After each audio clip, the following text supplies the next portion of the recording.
आनंदे दत्तात्रे देवदेव श्री सर्वज्ञ दासोपंत स्वामी महाराज की जय, सब संतन की जय, गो माता की जय, भारत माता की जय, सद्गुरु आनंद स्वामी महाराज की जय, आर्य सनातन वैदिक हिंदू धर्म की जय।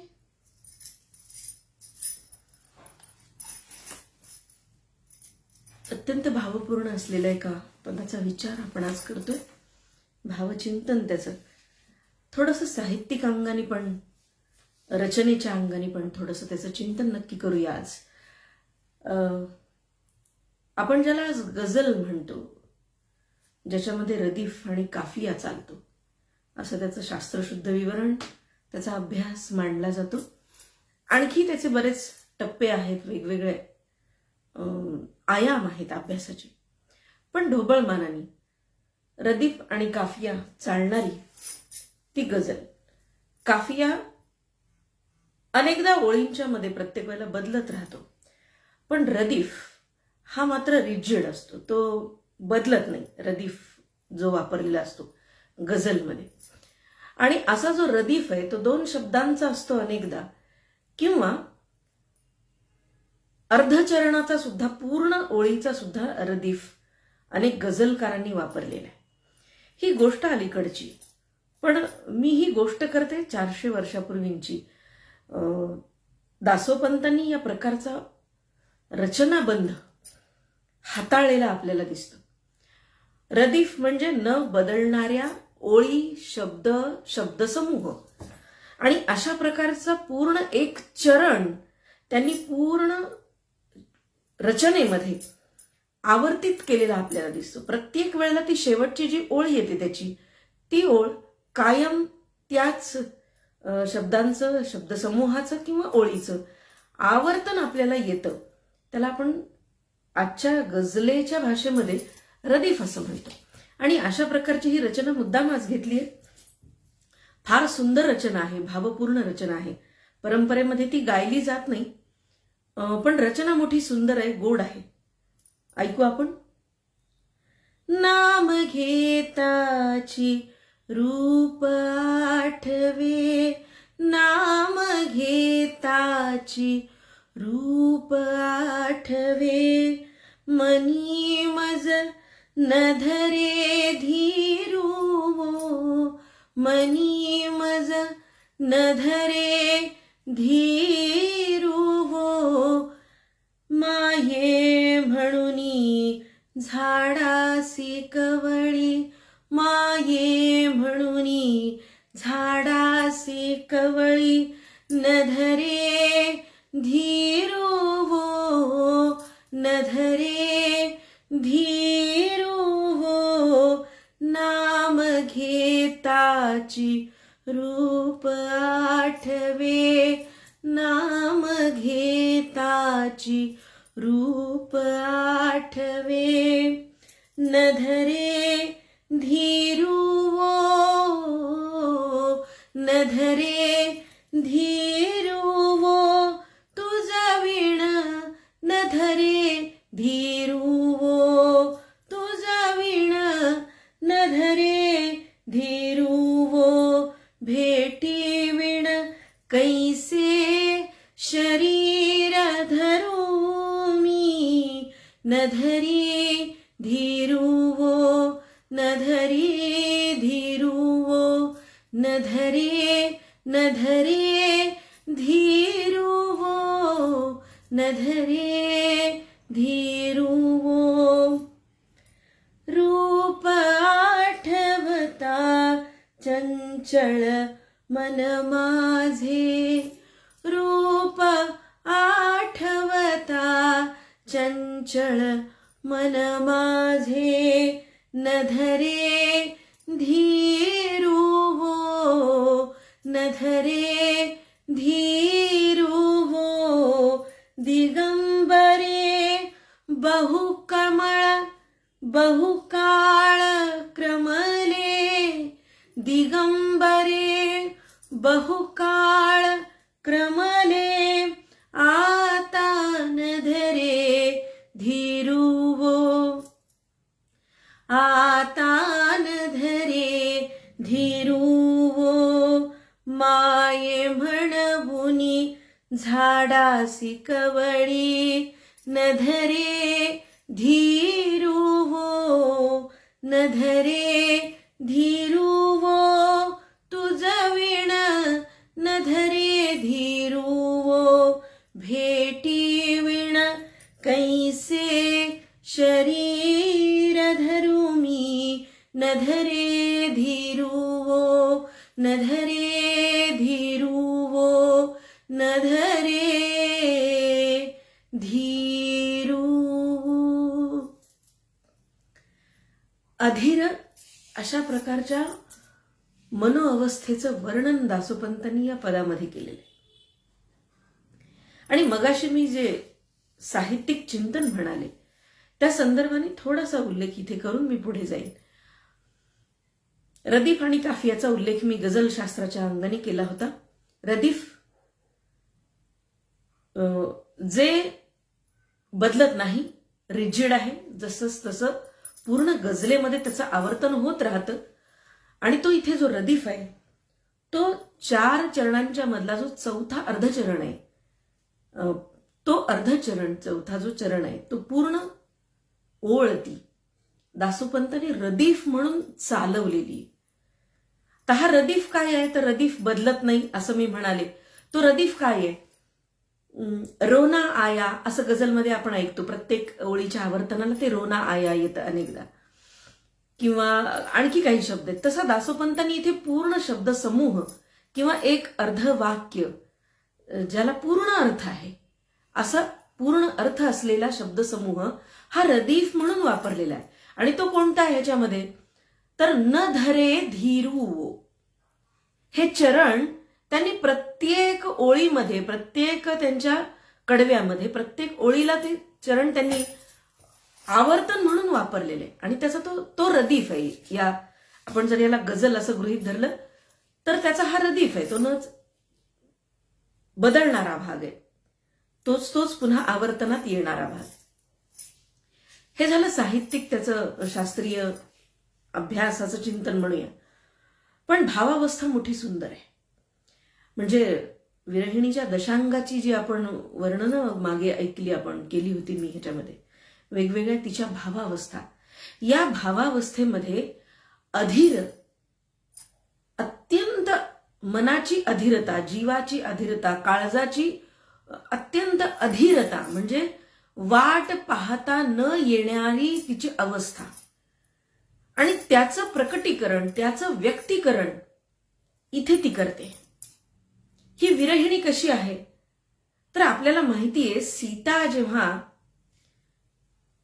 दिसेनाशी झाली, रावणाने नेली, त्यानंतर असं वर्णन येतं, काही रामायणांच्या मध्ये येतं, ते मुळात सगळ्या रामायणांच्या मध्ये येत नाही, पण तरी सुद्धा एक मानव्य भावना म्हणून रामाचं असं वर्णन येतं की राम झाडाला कवटाळू लागला आणि माझी सीता, माझी सीता असा हाकारा करू लागला. ही जी अधीरता आहे सीतेला रामाने भेटण्याची, रामाच्या मनाची अधीरता, जी अनेक पुराणांच्या मध्ये वर्णन केलेली आहे. आणि हीच नेमकी अधीरता दासोपंत टिपतायत तिथे. हीच का म्हणाले मी? तर त्याचं वर्णन ते पुढे करतात. दासोपंत स्वतः दत्त भक्त आहेत आणि दत्त प्रेमापोटी दत्ताच्या भेटीची ही अधीरता, आतुरता या ठिकाणी ते वर्णन करतायत. नाम घेताची रूप आठवे, मनी मज न धरे धीरुवो, मनी मज न धरे धीरुवो, माये म्हणुनी झाडासी कवळी, माय म्हणुनी झाडासी कवळी. झाडांना मी आलिंगन देते आहे, की माझा दत्तप्रभू कुठे, माझी माऊली कुठे आहे. आणि जणू काही ही माऊली सगळीकडे झाडांच्या रूपानं प्रकटली. त्या प्रत्येक झाडामध्ये दत्तप्रभू दिसतायत आणि दासोपंत झाडांना मिठ्या मारतायत, आलिंगन देतायत दत्तप्रभू म्हणून. आणि असंच वर्णन ते करतात, प्रकटीकरण करतात. माये म्हणूनी झाडासे कवळी न धरे धीरू, नाम घेताच रूप आठवे. ही सुद्धा मनाची भावावस्था आहे. एखाद्या व्यक्तीचं नाव आपण मुखाने घेतलं तर साहजिकच आपल्या डोळ्यासमोर त्याची छबी येते. पण ज्या माणसाचं वसतिस्थान किंवा ज्याच्यावरती आपण खूप प्रेम करतो, जीवापाड प्रेम करतो, त्या माणसाचं तर रूप आठवणं किती साहजिक आहे. अपरिचित माणसाच्या सुद्धा कल्पना करून आपण प्रतिमा डोळ्यासमोर आणतो. पण ज्याच्यावर आपण प्रचंड प्रेम करतो, जीवापाड प्रेम करतो, भक्ती करतो, त्याचं नुसतं नामस्मरण केलं, नाव घेतलं तरी सुद्धा डोळ्यापुढे त्याचं रूप येतं. आणि दासोपंत आपल्या स्वतःची ती भावावस्था प्रकट करतायत. ते म्हणतात, नाम घेताची रूप आठवे. नाव घेतल्याबरोबर डोळ्यासमोर ते सगुण साकार रूप उभं राहतं, षडभुज रूप डोळ्यासमोर उभं राहतं. आणि मग मनी मज न धरे धीरू, आणि ते रूप माझ्या डोळ्यासमोर येतं. आणि देवा, मला धीर धरवत नाही रे, मला थांबवत नाही, स्वतःला मी थांबवू शकत नाही, मला तुला भेटायचंय. नाम घेताची रूप आठवे, मनी मज न धरे धीरू, माय म्हणूनी झाडासी कवळी न धरे धीरू. अधीर मनाची जी अवस्था आहे ना, त्या अवस्थेचं भावात्मक प्रकटीकरण दासोपंत या ठिकाणी करतात. आणि मग नाव घेतल्याबरोबर सगळीकडे तुझं रूप मला दिसायला लागतं. मी झाडांना सुद्धा आलिंगन देतो, माय म्हणून, माझी माऊली म्हणून मी तिला झाडांना आलिंगन देतो. आणि देवा, मला खरंच धीर नाही निघत रे, मी इतकी अधीर झाले, मला तुला भेटण्याची अत्यंत उत्सुकता आहे, अधीरता आहे. आणि ही अधीरता शब्दांमध्ये बांधताना, ती भावात्मकता शब्दांमध्ये प्रकट करताना, शब्दांचा गाभा सुद्धा भावगंधाने दरवळून जावा, इतक्या सुंदर शब्दामध्ये दासोपंत आपल्या मनाची अवस्था या ठिकाणी वर्णन करतात. न धरे धीरू वो तुझ विण न धरे धीरू वो, भेटी विण कैसे शरीर धरू मी न धरे धीरू. पुन्हा पुन्हा ती आळवणी आहे. देवा, खरंच मला तुझ्याशिवाय राहवत नाही, मी अत्यंत अधीर झाले तुला भेटण्यासाठी, खरंच तुझ्याशिवाय मी राहू शकत नाही. हे माझं शरीर, हे कसं धारण करू मी तुझ्याशिवाय. तुझी भेट, तुझं दर्शन यासाठी मी अत्यंत आतुर झाले. न धरे धीरू वो तुझ विण न धरे धीरू वो, भेटी विण कैसे शरीर धरू मी न धरे धीरू वो. अशा प्रकारची अधीरता व्यक्त करताना मला वाटत नाही की हे सहज कुठेतरी कीर्तनाचं पूर्वरंगाचं पद असावं. मग हे काय असलं पाहिजे? तर ही आत्यंतिक तल्लीनता आहे.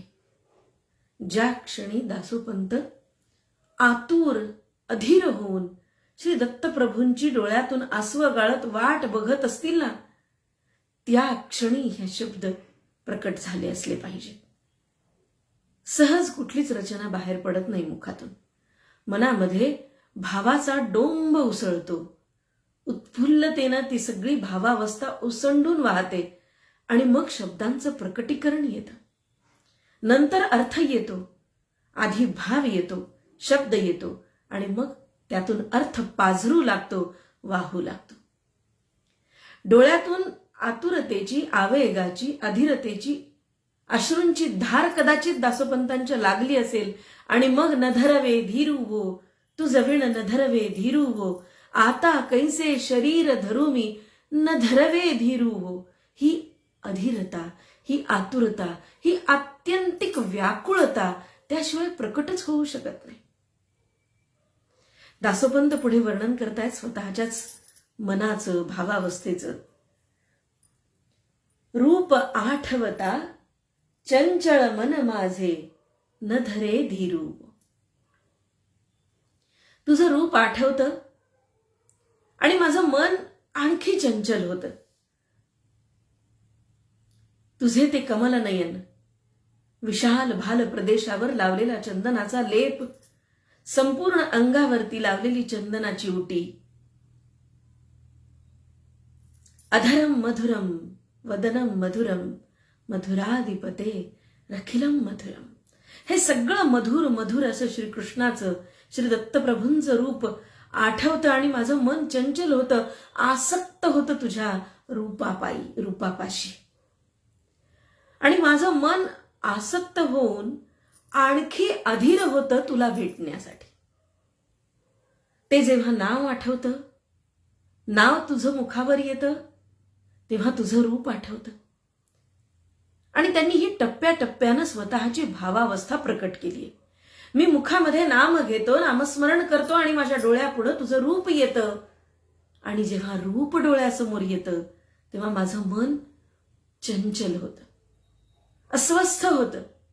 भावावेगाची आतुरता मला आवरणं कठीण होतं. तुझे डोळे, तुझं रूप, तुझं मुखकमल, तुझा तो कटी नेसलेला पितांबर, तुझा रुळणारा शेला, तुझं धावत माझ्याकडे येणं, मला आलिंगन देणं, मला हे सारं सारं सारं आठवतं आणि माझं मन आणखी चंचल होतं, अस्वस्थ होतं, आसक्त होतं तुझ्या पायाशी, तुझ्या भेटीसाठी. रूप आठवता चंचल मन माझे. रूप आठवतं आणि माझं मन पुन्हा तुझ्यामध्ये आसक्त होतं, गुंतत जातं, तुझ्याकडे ओढ घेतं. न धरे धीरू हो. रूप आठवता चंचल मन माझे न धरे धीरू हो. दिगंबरे बहुकाळ क्रमले आता न धरे धीरू. देवा, फार वेळ गेला, फार काळ लोटला, आता मात्र मला धीर धरत नाही, धीर धरवत नाही माझा जीव. आता मात्र भेट द्या, आता मात्र भेटीची उत्सुकता ताणू नका. न धरवे धीरू हो, न धरवे धीरू. अत्यंत सुंदर भावावेग असलेलं हे पद आहे. आणि मी जो म्हणाले मघाशी रदीफ, हा रदीफ त्यांनी अनेक पदांच्या मध्ये चालवलेला आहे वेगवेगळा. म्हणजे ती जी शेवट 4 चरणांमधलं जे चौथं चरण असतं ना, अर्धचरण, 2 चरण म्हटलो तर दुसऱ्या चरणातलं अर्धचरण आणि प्रत्येकाला आपण वेगळं चरण धरलं, 4 चरणातलं चौथं चरण, हा त्यांनी रदीफ केलेला आहे. आणि अनेक पदांच्या मध्ये हा प्रयोग त्यांनी केलेला आहे. मी जे आत्ता म्हणाले त्या पदामध्ये न धरावे धीरू हो, न धरे धीरू हो, हा रदीफ म्हणून त्यांनी चालवलेला आहे. आणि अनेक पदांच्या मध्ये दाखवी पाये वो, हा रदीफ चालवलेला आहे. लागती बाणवो, आपण लागती बाणवो हा रदीफ चालवलेलं त्यांचं पद आपण बघूया. फार सुंदर पद आहे ते सुद्धा. भावावस्था फारशी वेगळी नाहीये, पण रचना कौशल्य म्हणूया आणि मनाची तरलता, या दोन्ही गोष्टींसाठी या पदांच्याकडे मोठं निरखून बघितलं पाहिजे. सावळे डोळस रूप आठवे, सावळे डोळस रूप आठवे, क्षण क्षणा लागती बाणवो, क्षण क्षणा लागती बाणवो. येर अर्थवाद काय मी करू, मज लागती बाणवो, मज लागती बाणवो, लागती बाणवो सखिये वो, लागती बाणवो. अवधूतून ये वियोग खरतर, लागती बाणवो, लागती बाणवो. माये माझिये तुझे बोलची आठवीता, माये माझी ये तुझेची बोल आठवीता, लागती बाणवो लागती बाणवो, दिगंबरे तुझ वेगळी नसे आता, लागती बाणवो लागती बाणवो लागती बाणवो, सखिये वो लागती बाणवो, अवधूतून ये वियोग खरतर, लागती बाणवो लागती बाणवो लागती बाणवो.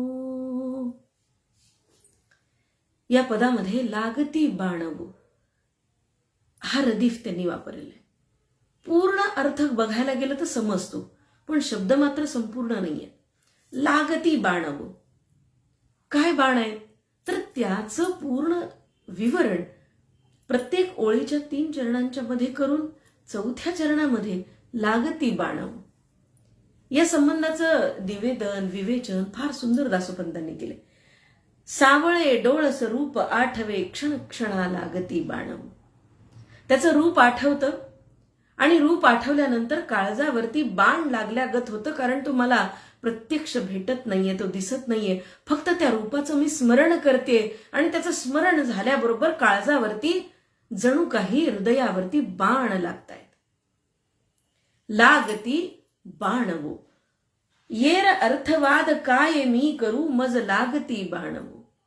मला इतर काही वादावादी कुठल्या अर्थांची करायची नाहीये, मला तत्वज्ञान सांगायचं नाहीये, मला कुठला वाद माहिती नाही, मला वेदांत माहिती नाहीये, मला अद्वैत मत माहिती नाही, मला द्वैताद्वैत मत माहिती नाही, मला केवळ अद्वैत मत माहिती नाही, मला काही चर्चा करायची नाहीये.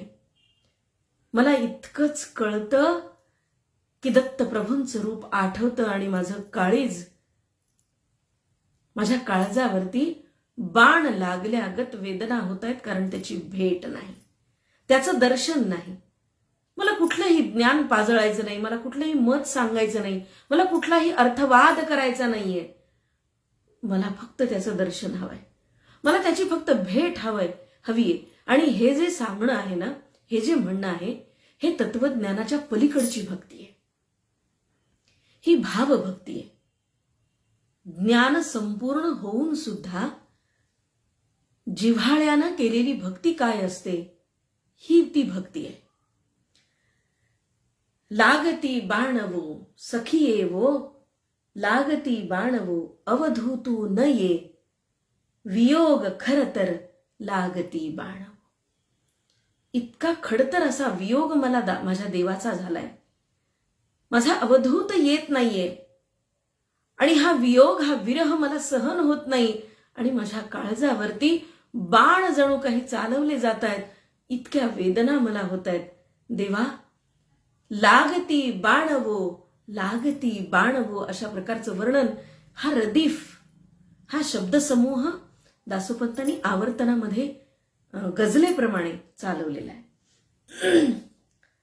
माये माझी ये तुझे बोलची आठवीता लागती बाणवो. तुझं रूप आठवलं की माझ्या काळजावरती बाण लागल्यागत वेदना होतात. माये माझी ये तुझे बोलची आठवीता, तुझे बोल, तुझं बोलणं, तुझा शब्द, त्याची आठवण होते आणि मग ते आठवल्यानंतर पुन्हा माझ्या काळजावरती जणू कुणी बाण सोडतं आहे, अशा वेदना होत आहेत.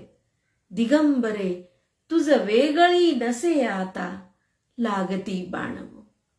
देवा मला तुझ्यापेक्षा वेगळं ठेवू नकोस आता, मी तुझ्यापेक्षा वेगळी आहे, तुझ्यापासून दूर आहे, म्हणून तुझी आठवण आहे, म्हणून तुझा वियोग आहे, म्हणून तुझं रूप आठवलं की त्रास होतो, तुझं नाव घेतलं की मला रूप आठवतं आणि रूप आठवलं की तुझा बोल आठवला, तुझा शब्द आठवला की माझ्या हृदयावरती बाण लागल्याच्या वेदना जणू काही होतात.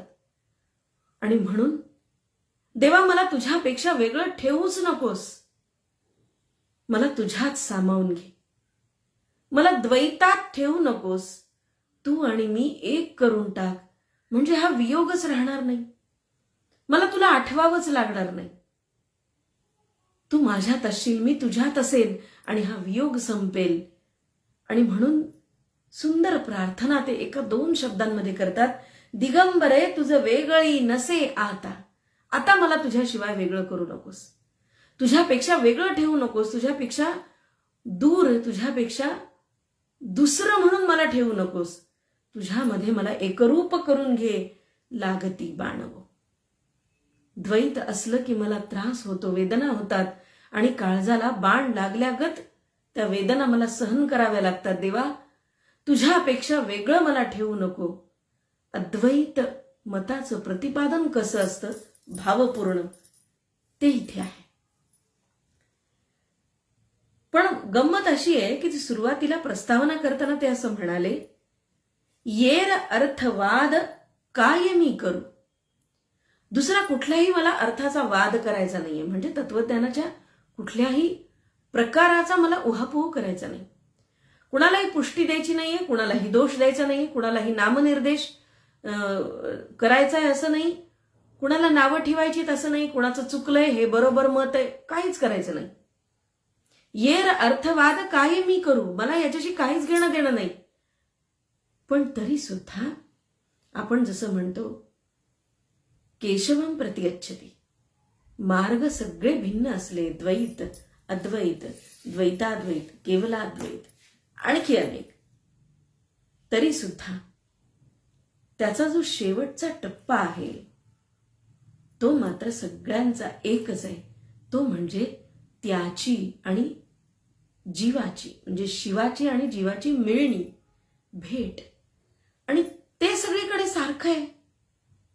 ते सगळ्याच संप्रदायात, सगळ्याच पंथामध्ये, सगळ्याच मतांमध्ये, सगळ्याच तत्वज्ञानांनी वेगवेगळ्या अंगानी, वेगवेगळ्या वाटांनी जाऊन ते तिथेच पोचलेत.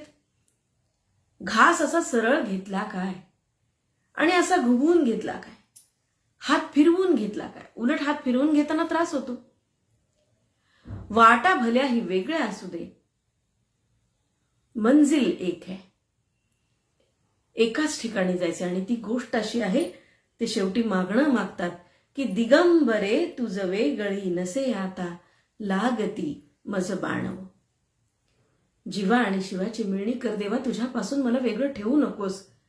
कारण जेव्हा जेव्हा मी तुझ्यापासून दूर जाते, तुझा वियोग होतो माऊली, माझ्या हृदयावरती, जणू माझ्या काळजावरती तीक्ष्ण अशा प्रकारचे बाण लागत आहेत, अशी वेदना मला होते आहे.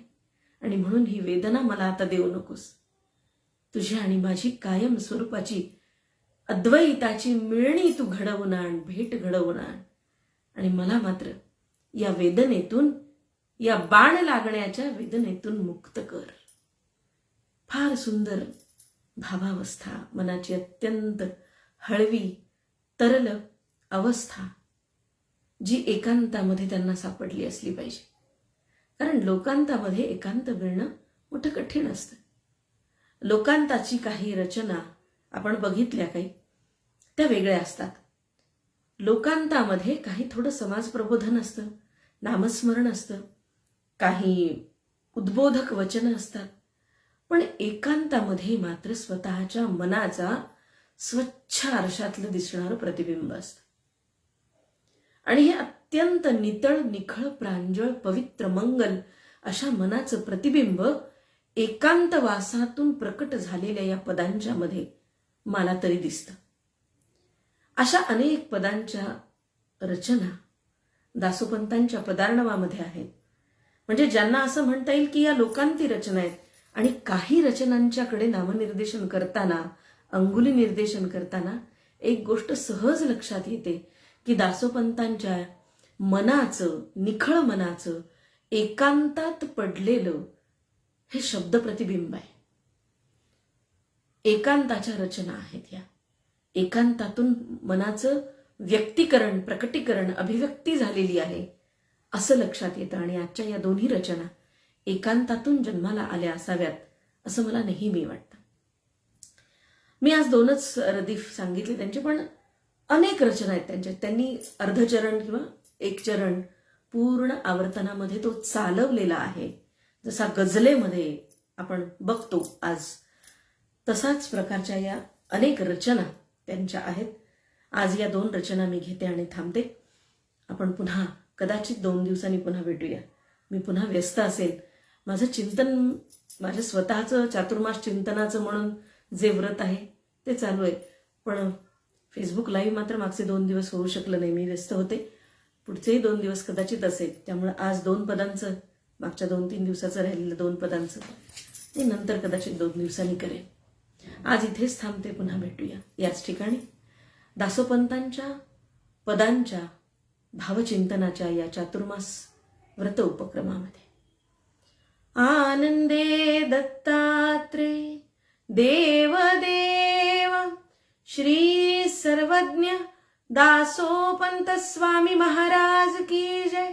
सब संतन की जय. गो माता की जय. भारत माता की जय. सद्गुरु आनंद स्वामी महाराज की जय. आर्य सनातन वैदिक हिंदू धर्म की जय. जय जय रघुवीर समर्थ लक्ष्मी रमण गोविंदा गो.